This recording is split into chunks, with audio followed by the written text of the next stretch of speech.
Hi, this is Nathan, your neighborhood arcade and pinball talk guy. We're going to be reviewing El Dorado City of Gold by Gottlieb today. Older solid state game. Please look for our review under the description of our YouTube channel, as well as like and follow us on our social media formats, arcade and pinball talk under groups, Twitter, Instagram, as well as click that red subscribe button on YouTube. You know you want to do it. Help a brother out. Anyway, let's go ahead and get this game underway, shall we?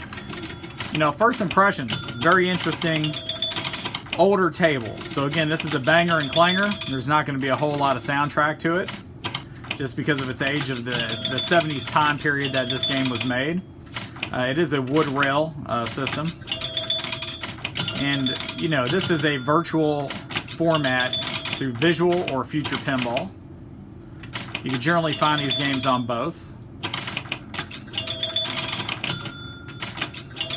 So far, pretty impressive. Table mechanics of this thing. 2 flippers to the base, in lane to both sides. You also have 2 out lanes.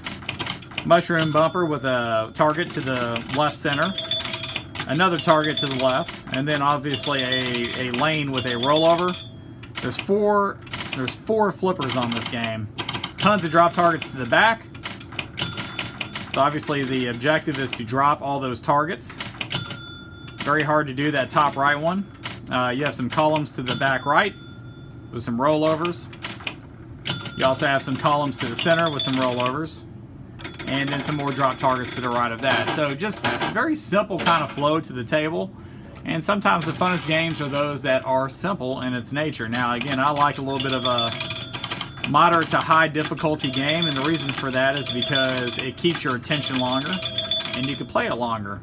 This game, these older games are definitely harder. Flipper gap's a little wider on this one, so that means you're going to ball out a little bit more. That's something to consider. Replayability on this, I'd say, is there. Will be a high score there. You know, moderate. Fun factor so far, very different layout. I'd say that, you know, the fun factor is definitely with this table. It's very challenging hitting those back drop targets. You would think it's easy, but when you start getting to the sides, that's the hardest part on this table. Playfield looks great. I mean, the artwork for what it is back in the 70s looks good.